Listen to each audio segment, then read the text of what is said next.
Shalom, selamat pagi Bapak Ibu Saudara yang dikasihi dan yang diberkati oleh Tuhan Yesus Kristus.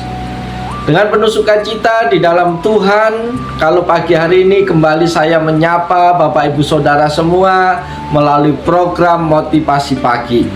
Firman Tuhan yang hendak kita baca, kita renungkan pada pagi hari yang indah ini terambil di dalam Injil Matius pasal yang ke-7 ayat 22 sampai ayat 23 yang berbunyi demikian. Pada hari terakhir banyak orang akan berseru kepadaku, Tuhan, Tuhan, bukankah kami bernubuat demi namamu dan mengusir setan demi namamu dan mengadakan banyak mujizat demi namamu? Juga pada waktu itulah aku akan berterus terang kepada mereka dan berkata, aku tidak pernah mengenal kamu, enyahlah daripadaku, kamu sekalian pembuat kejahatan. Amin. Bapak, Ibu, Saudara yang dikasihi oleh Yesus Kristus, perjalanan hidup sebagai orang percaya perlu dievaluasi kembali. Apakah selama ini kita sudah mempunyai iman yang benar? Ada kemungkinan tanpa sadar kita menjalani hidup Kristen seolah-olah sudah benar, tetapi ternyata salah, bahkan salah total. Apakah selama ini iman kita sudah bertumbuh dengan sehat atau tidak? Sungguh mengerikan bila apa yang tertulis di dalam Matius 7 ayat 22 sampai 23 itu terjadi dalam kehidupan kita. Meskipun kita menganggap diri kita bukan termasuk kategori orang-orang munafik tersebut, mereka melakukan mujizat pelayanan rohani demi nama Tuhan, tetapi ternyata tidak pernah dikenal oleh Tuhan. Matius 15 ayat 8 sampai 9 berkata, bangsa ini memuliakan aku dengan bibirnya, padahal hatinya jauh daripadaku. Percuma mereka beribadah kepadaku, sedangkan ajaran yang mereka ajarkan ialah perintah manusia. Bapak, Ibu, Saudara yang dikasihi Tuhan, Tuhan mengkritik kebiasaan orang yang beribadah secara rutin, tetapi hatinya jauh daripada Tuhan. Alkitab juga mengkritik orang yang giat untuk Allah, tetapi tanpa pengertian yang benar dan tidak takluk kepada kebenaran Allah. Ada juga yang beribadah hanya karena ingin dilihat orang, alias munafik. Saudara-saudara, para sahabat yang diberkati Yesus Kristus, Tuhan Yesus juga mengingatkan tentang bagaimana iman yang bertumbuh pada saat firman Tuhan diberitakan. Sebagai benih yang jatuh di pinggir jalan, ke tanah yang berbatu-batu, dan ada yang jatuh di dalam semak duri. Ada pula iman paganisme, iman yang spiritnya sama dengan spirit menyembah kepada berhala. Meskipun menyembah Kristus, namun spiritnya menyembah Kristus sebagai berhala dan bukan sebagai Tuhan. Memperalat Kristus hanya untuk memenuhi segala keinginan pribadinya, demi kesuksesannya, kesehatannya, kekayaannya, keberuntungannya, dan lain sebagainya, bukan untuk tunduk pada kehendak Kristus.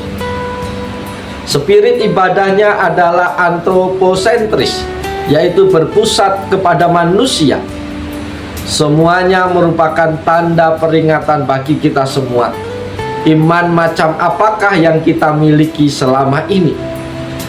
Bapak, Ibu, Saudara yang dikasihi dan yang diberkati Tuhan, lewat nats firman Tuhan yang sudah kita baca tadi, Alkitab mengajarkan ada 5 prinsip tentang pertumbuhan iman yang sehat.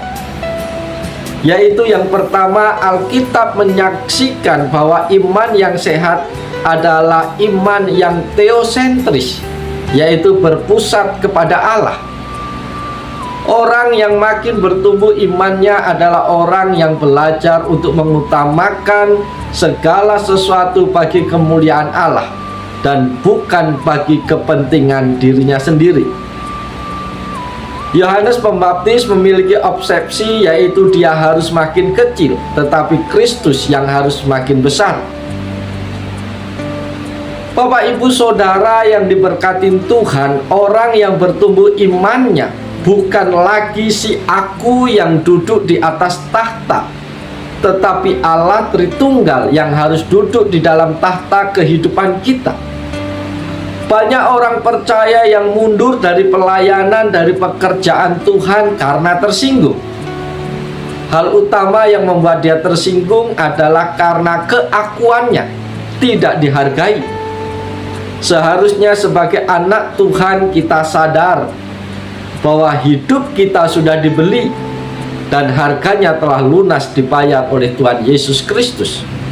Karena itu orientasi hidupnya hanyalah untuk kemuliaan Allah dan bukan memuliakan diri sendiri.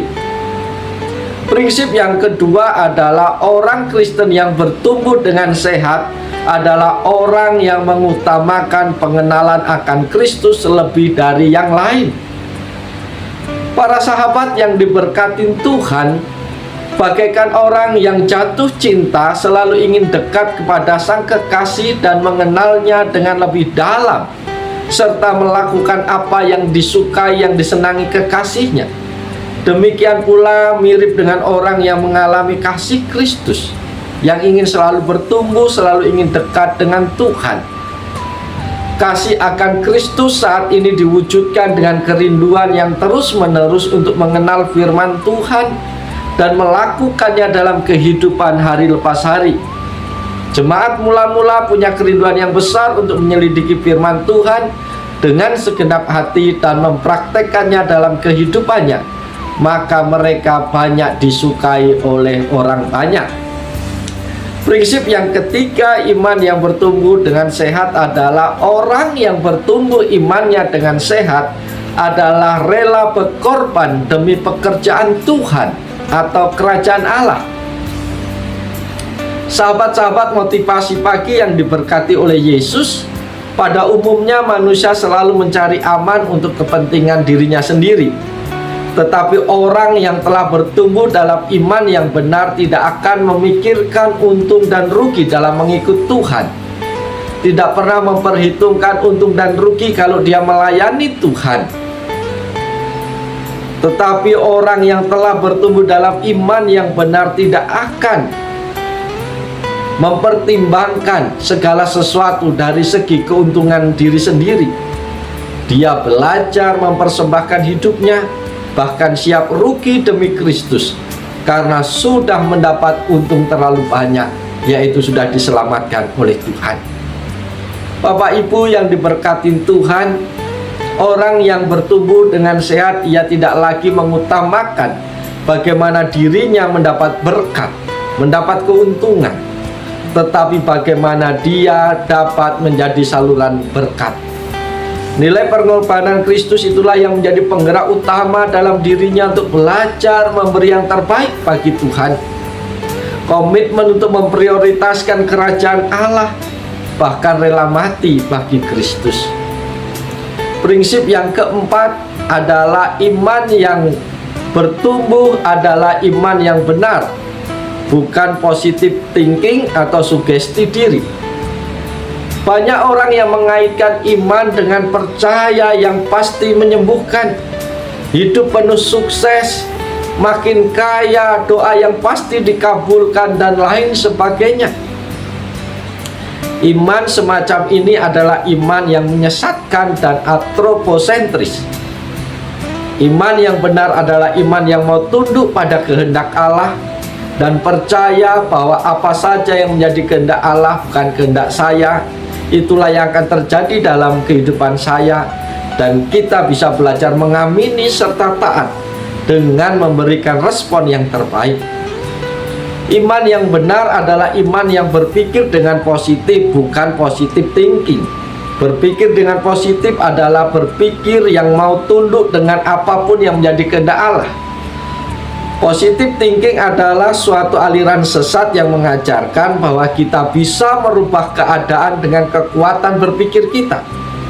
Kesesatan ajaran positive thinking adalah tidak mengandalkan kekuatan pada Tuhan, tetapi berpusat pada diri sendiri atau manusia, yaitu antroposentris. Prinsip yang kelima adalah iman yang benar bukan identik dengan moral dan tingkah laku agama. Saudara-saudara, di dalam Tuhan banyak orang berpikir bahwa saya sudah beriman dengan saya rajin ke gereja, rajin memberi persembahan, dan melakukan segala aktivitas rohani. Kesalahan utama bangsa Israel adalah menganggap segala kesalehan dan aktivitas rohani sudah membuktikan mereka orang beriman dan akan dapat membuat hati Tuhan senang. Tuhan bukan berhala yang bisa tersenyum bila ada orang yang menyogok atau menyuapnya dengan tindakan-tindakan keagamaan. Hal yang terpenting dalam ibadah adalah relasi, hubungan pribadi dengan Tuhan, alias hati yang mau senantiasa dekat kepada Tuhan. Percuma segala aktivitas rohani seseorang bila semuanya itu dilakukan dengan hati yang jauh dari Tuhan. Dan hati yang dekat dengan Tuhan adalah hati yang telah diubahkan oleh Roh Kudus, dilahir barukan, yang telah mengalami pertobatan sejati, menerima Yesus Kristus sebagai Tuhan dan Juru Selamatnya secara pribadi. Bapak, Ibu, Saudara yang diberkati oleh Tuhan Yesus Kristus, pagi hari ini kita bersama sudah mendengarkan firman Tuhan, dan firman Tuhan telah sampai kepada kita. Oleh sebab itu, mari kita merespon firman Tuhan dengan kesungguhan, dengan ketaatan untuk melakukannya dalam hidup kita tiap-tiap hari, sehingga setiap kita akan mengalami pertumbuhan rohani yang baik, semakin bertumbuh di dalam takut akan Tuhan, semakin rendah hati, dan imannya bertumbuh ke arah yang benar, yaitu bertumbuh di dalam takut akan Tuhan. Oleh sebab itu, mari kita jalani seluruh kehidupan kita dengan penuh sukacita di dalam Tuhan, tetap semangat, tetap mengandalkan Tuhan apapun yang terjadi sepanjang hari ini. Yakin dan percayalah bahwa itulah yang terbaik yang Tuhan kerjakan bagi kita semua, dan kita akan melihat rencana-rencana Tuhan yang indah akan terwujud dalam kehidupan kita. Oleh sebab itu, selamat pagi, selamat beraktivitas, biarlah Tuhan dipuji, Tuhan dipermuliakan di seluruh kehidupan kita sepanjang hari ini. Haleluya, amin.